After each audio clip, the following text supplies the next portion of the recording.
এই চোরদের মধ্যেই একটা গ্রুপ আছে যখন আমরা এই ধরনের কথা বলি তখন এরা দেখবেন বিভিন্ন সময় বক্তব্য দেয় যে দেশ বিরোধী স্বাধীনতা বিরোধী একটা চক্র এই সেই হ্যাঁ তোমরা চুরি করবা কি পরিমাণ চুরি করবো যে বঙ্গবন্ধু বইলা গেছিল আমি বিদেশ থেকে ভিক্ষা করে নিয়ে আসি আর এই চোরারা সব শেষ করে ফেলে আজকে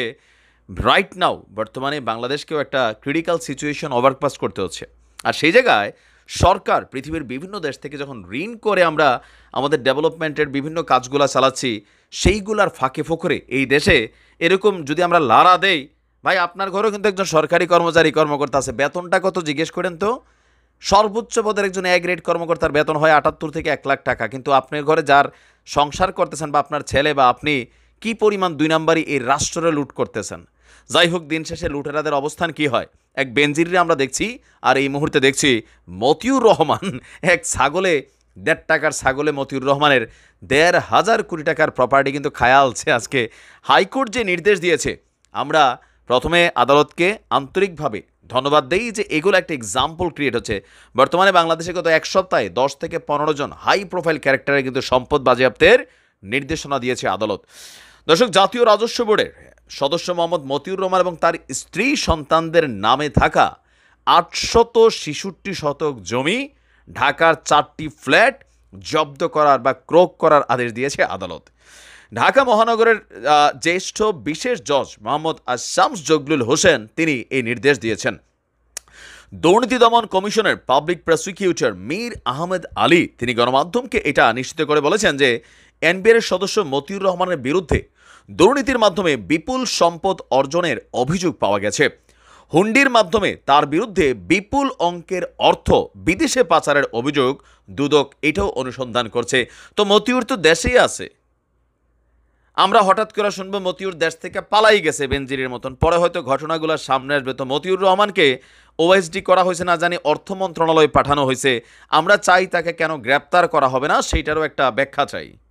তাকে গ্রেপ্তার করা জরুরি যখন এগুলো হচ্ছে সে কি দেশে থাকবে জীবনও থাকবে না বর্ডার দিয়ে পালাই যাবে এটা 100% মাঝখানে শুনছিলাম ভারত চলে গেছে মাথার চুল টুল কামাইয়া পরে শুনলাম দেশে আছে কিন্তু এখন এভিডেন্স আমরা দেখলাম না গণমাধ্যমে যে মতিউর আসলে দেশে আছে বলা হচ্ছে যে আপনার দুদকের পক্ষ থেকে মতিউর তার প্রথম স্ত্রীর ছেড়ে আহমেদ তৌফিকুর রহমান প্রথম স্ত্রীর মেয়ে ফারজানা রহমান ঈশিতা এবং দ্বিতীয় স্ত্রী শাম্মী আক্তারের নামে থাকা ৮৬৬ শতক জমি জব্দের আবেদন করা হয় পাশাপাশি বসুন্ধরা এবং ধানমন্ডিতে প্রথম স্ত্রীর মেয়ে ফারজানা রহমান দ্বিতীয় স্ত্রী শাম্মী আক্তার এবং প্রথম স্ত্রী লাইলা কানিজের নামে থাকা 4টি ফ্ল্যাটও জব্দের আবেদন করা হয় আদালত সেই আবেদন মঞ্জুর করেছে আমরা যদি দেখি মতিউর রহমান এবং তার পরিবারের সদস্যদের নামে থাকা বিপুল সংখ্যক সম্পদের তথ্য একের পর এক বের হয়ে আসছে এ পর্যন্ত এই কর্মকর্তা এবং তার আত্মীয় স্বজনের নামে আছে ৬৫ বিঘা অর্থাৎ ২,১৪৫ শতাংশ সেই হিসাব করলে আমরা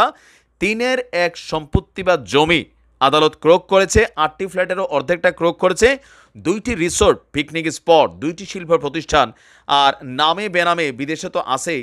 সম্পদ আমরা দেখছি মেয়ে সেখানে কানাডা থাকে ৪ কোটি টাকা গাড়ি চালায় তার বিলিয়নস অফ ডলারের ব্যবসা